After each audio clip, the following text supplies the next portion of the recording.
ఎట్లైనా పెళ్ళైతే అయిపోయింది. ఏంటి వీళ్ళందరూ ఇట్లా చూస్తున్నారు? అమ్మో! నేను మంచిగా కూర్చోవాలి. ఇప్పుడు పెళ్ళైపోయింది కదా! ఇంటికి వచ్చేసినా అని మమ్మీ వాళ్ళు మస్తు హ్యాపీగా ఉన్నారేమో. నేనేమో ఈడ ఏడుస్తున్నా. ఆకలైతుంది. ఇప్పుడు ఎవరిని ఏం అడగలేను. నీళ్ళతోనే సరిపెట్టుకుంటాలే. ఆంటీ చెప్పండి ఏంటి?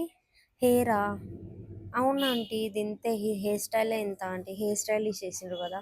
సరే ఆంటీ నెక్స్ట్ టైం కట్టుకుంటా. మొత్తం అల్లి పెట్టుకుంటా హెయిర్. ఓకేనా ఆంటీ? Okay aunty. అయ్యో ఆంటీ ఆ శారీ డ్రైపింగే అంత. ఆ శారీని ఇప్పుడు తీయలేము కానీ ఇక్కడ పసుపు బొట్టులు నేను తీసుకోగలుగుతా. దీంట్లో పెట్టేయండి ఆంటీ పర్లేదు. నేను తీసుకుంటా. I will manage it. మామ నమస్తే మామ బాగుండ్రా?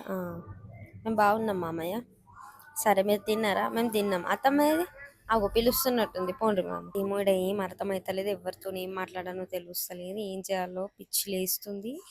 ఇదేమో ఆకలైతుంది అన్న పక్క నుంచి దొబ్బుతుంది. ఆగి ఒక 5 మినిట్స్ ఆగు తిందాం. జర ఆగు ఆర్డర్ చేసుకుందాం. ఏదో పెళ్లి చేసుకున్నానో ఏమో నెత్తి నొప్పి దయాల కొబ్బలు వచ్చి పడ్డట్టు.